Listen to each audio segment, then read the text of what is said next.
Gordon Elliott, the Cheltenham Festival. You've had 34 winners there, twice leading trainer. Some people say that it isn't all about Cheltenham, but I'm not sure if you would agree. No, I think Cheltenham is the be all and end all. There's no place like it. Obviously you set yourself high standards going over, but hopefully we'll come home with a few winners again, all being well. And preparation wise, you're not quite there yet, but up to this point, how happy are you? Yeah, I'm happy obviously at the moment. Obviously you're going to have little setbacks on the way, but we're pretty much happy where we are. And I suppose bigger picture, there doesn't look to be much rain coming to Cheltenham between now and then. How's that suiting you? You can't control it, I know. No, look, we can't control it, but I'm sure Cheltenham will have the whole situation monitored and they'll have the ground as safe as they can. So look, we are where we are. We've got to just drive on. And jockeys wise, there's probably a bit more uncertainty there than you'd like. What's the latest? Jack is 50-50 where they get to. He's back with a surgeon. He's happy where he was, but he's doing a lot of work just building up muscle and what, and hopefully we get him back riding out. But he's going to be tight. It'll be down to the wire.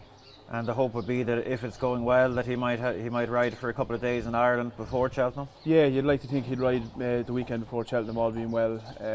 But listen, we'll just keep everything crossed that he gets back. It's a frustrating time for him being out, but hopefully we'll get him back.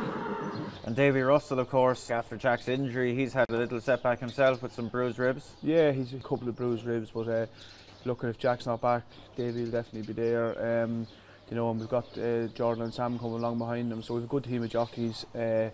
Obviously, I'd love to have Jack. We'll keep everything crossed.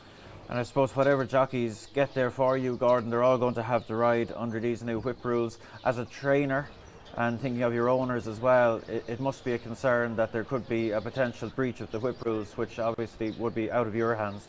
It is a worry. We obviously spoke about it this morning. It does worry me for owners, to think you could win a race and then lose it a couple of days later. I'm not really sure how it was allowed to come in, but it is in. It's a massive worry for me, yes. As you're looking ahead to some of your main contenders, the Gold Cup you have great memories of. Conflated is your main representative this year. He was up in the mix for it last year, ended up going for the Ryanair, but after his victory in the Savills Chase, it looks to be all roads to the Gold Cup. Definitely we're going for the Gold Cup. He seems in good form. He's very good in Leopards on the last day. He looks well, he's working well at home. Look, it's a competitive race, but an open race. Would it be fair to say it looks better than ever this season? Yeah, I think he's settling better and looks better the whole time. Obviously it's a Gold Cup, it's not going to be easy one, but I wouldn't swap him. And with regard to the Ryanair this year, it looks like Fury Road is going to be the one to represent you. That's right. He ran a good race in Leopards on the last day behind Gallop and Champ and Statler. I think this come back and trip will suit him. I think the drying ground will suit him. He jumps well, touch wood. So we're really looking forward to running him. And sticking to the championship races, the stayers hurdle, Teahupoo has been, I suppose, reinvented as a stayer this season. Very good at Gorham Park last time. You must be very happy with him. Yeah, and we'll obviously have Teahupoo and Sir de Burle, who won a grade 1 in entry last year for the stayers. But Teahupoo looks like he's going the right way. He's got youth on his side, and we're really looking forward to running him. And one of the main concerns doing the rounds for Teahupoo is the better ground, but I believe you're not as concerned? No, I'm not too concerned. Once the ground is safe, I think he'll be okay. He's not a big, massive horse, so I think he should be fine. And when it comes to the novice chasers, Gordon, you look to have a really strong hand, led by Mighty Potter in the Turner's Novices Chase. Yeah, Mighty Potter hasn't done much wrong this year at all, so obviously we're looking forward to running him. He's 2 grade 1s won already. He's a good horse. One can tell he's a horse you've always thought the world of. Yeah, he has never done much wrong, so we're really looking forward to him. And for the Brown Advisory Novices Chase, Gerri Colombe has emerged as a leading contender. Yeah, Gerri's a great horse. He's very, very laid back. He doesn't do anything too fancy, but he keeps winning. So yeah, we're lucky to have him. And going up and trip, one assumes, will be a big help to him. I think it will definitely suit him. If you look at him the last day in Sandown, when he got past, he dropped his head and galloped again, so I think the 3 miles will really suit him. And he's another one that some people are raising concerns about the ground, but again, would you be happy as long as it's safe? What's it safe? I mean, the ground wasn't that bad the last day in Sandown. It's just he won a hurdle race on yielding ground in Thurles. I'm looking forward to running him. And the cross-country race, the Glenfargus cross-country chase, is a race that you've won a whole heap of times, of course, with Tiger Roll leading the way. But you look to have an especially strong hand in it this year with Delta Work, Galvin and others.